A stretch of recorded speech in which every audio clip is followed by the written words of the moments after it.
welcome to Housing TV News at the tap of the hour, coming to you from our studios here in the nation's capital, Abuja.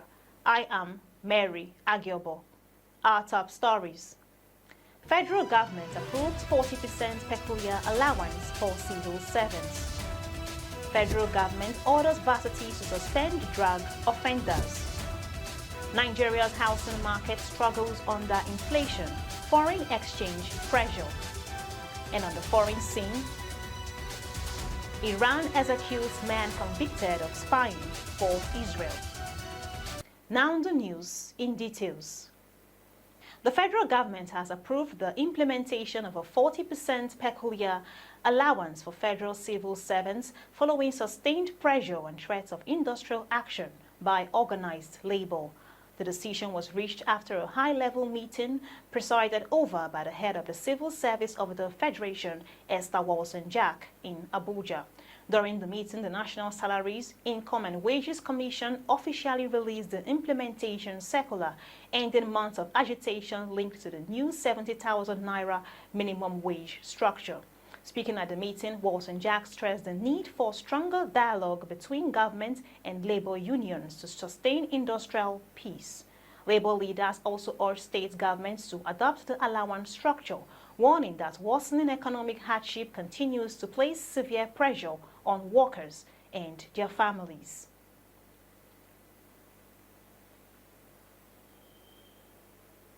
In another development, the federal government has directed universities and other tertiary institutions to suspend students who repeatedly test positive for drug abuse as part of new measures to tackle substance use in schools. The directive is contained in the National Implementation Guidelines Against Drugs and Substance Use in Schools for Tertiary Institutions. Under the policy, students who fail repeated drug tests after counseling and rehabilitation procedures may be temporarily removed from campus until they are certified stable. The guidelines also mandate compulsory drug integrity tests for newly admitted students in collaboration with approved health facilities. Meanwhile, institutions are further being directed to establish disciplinary committees to oversee compliance, while vendors and shop owners operating within campuses are also expected to comply with the anti-drug policy. And now the federal government has deployed mining marshals across mining communities nationwide to strengthen intelligence gathering, compliance monitoring, and operational oversight in the solid minerals sector. The development was disclosed in a statement issued by the Commander of Mining Marshals Operations, Atta Onoja, who says the initiative is aimed at combating illegal mining activities and improving regulatory enforcement within the industry. According to the statement, the deployment would also create direct channels for mining communities to report concerns relating to illegal operations, environmental violations, and security challenges. Authorities said the marshals will continue to support the Ministry of Solid Minerals through intelligence sharing, interagency collaboration, and monitoring activities nationwide.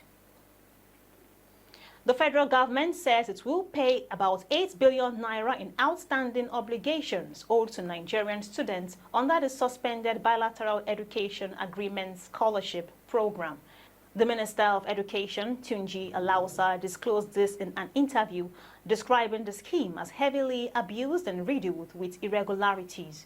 According to him, investigations revealed that some beneficiaries were simultaneously studying in Nigerian universities while collecting foreign scholarship funds. The minister explained that the program, originally created to train students in specialized fields abroad, gradually became a general overseas education subsidy. Government officials say affected students who were stranded overseas due to unpaid fees will now receive support, even as authorities maintain that the scheme remains suspended. And finally, from the national news, the Kwara State government has strengthened collaboration with the All Farmers Association of Nigeria and other agricultural stakeholders to advance mechanized farming and climate-smart agriculture across the state.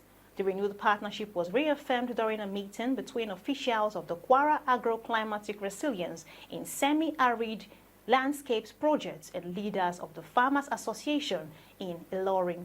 State Project Coordinator Shamsuddin Aredbe says the government remains committed to improving food production through tractor support initiatives and modern farming equipment. He also stressed the importance of gender inclusion and environmental sustainability, assuring stakeholders that operational challenges affecting some tractors are being addressed to improve productivity. We take a pause here, and up next are news stories from the build sector. Do stay with us. Are you getting ready for another big one? The largest housing show in Africa. 2 decades of relentless exhibition and conference. The 20th edition of the Africa International Housing Show, happening from the 13th to 18th of July 2026 at the prestigious Transcorp Hilton Hotel, Abuja, Nigeria. This premier event is Africa's largest housing and construction expo, attracting over 50,000 attendees in Africa and beyond, thereby giving room for developers, construction giants, financiers, home interiors, mortgage and microfinance banks, drawing from about 21 different countries of the world. Get ready to be part of history.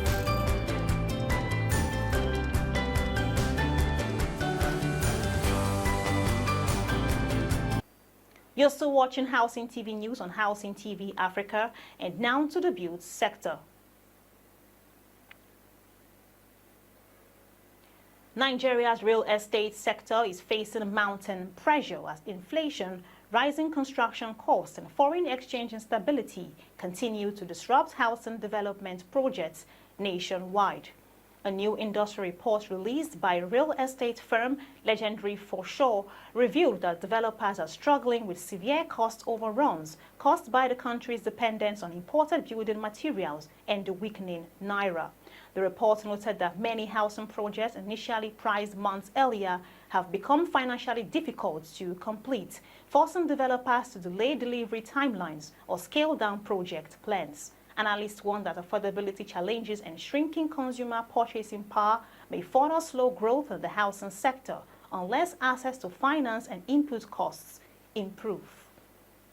And finally, on the build sector, residents across the Federal Capital Territory continue to face persistent water shortages despite more than 155 billion naira reportedly spent on water infrastructure projects. Several districts, including Lugbe, Kubwa, Yanya, and Lokogoma, still depend heavily on boreholes, water vendors, and tanker services due to irregular public water supply.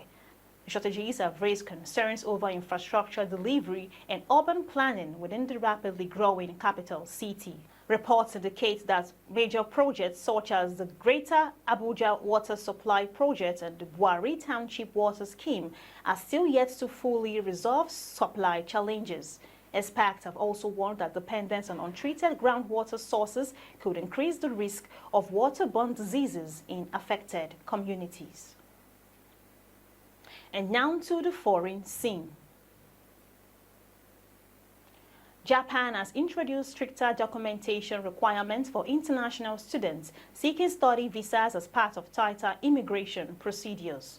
According to official guidance released through Japan's education support system, applicants must now complete multiple stages, including securing admission, obtaining a certificate of eligibility, and providing detailed financial records before visas can be approved. Authorities said the measures are intended to ensure that students can adequately cover tuition and living expenses throughout their stay in Japan. Educational institutions have also been directed to closely coordinate with applicants on documentation and immigration timelines. And finally, Iran has executed a man convicted of spying for Israel in what authorities described as part of intensified action against security-related offenses. Iran's judiciary identified the man as Ehsan Afreshteh, alleging that he was trained by Israel's intelligence agency, Mossad, and later supplied sensitive information to Israeli operatives. The execution comes amid heightened tensions between Iran, Israel, and the United States following months of military confrontations in the region. Meanwhile, Iranian authorities say several espionage-related cases are currently under investigation as security operations continue nationwide. And that's the much you can take on Housing TV News at the top of the hour. But before we go, let us take a recap of our top stories. Federal government approved 40% peculiar allowance for civil servants. Federal government orders varsity to suspend drug offenders. Nigeria's housing market struggles under inflation, foreign exchange pressure. And on the foreign scene, Iran executes man convicted of spying for Israel. For more news on the housing sector, subscribe to Housing TV Africa on YouTube and follow Housing TV Africa on all social media platforms. Download the Housing TV Africa on Google Play Store and Apple Store. I am Mary Agiobo. Bye for now.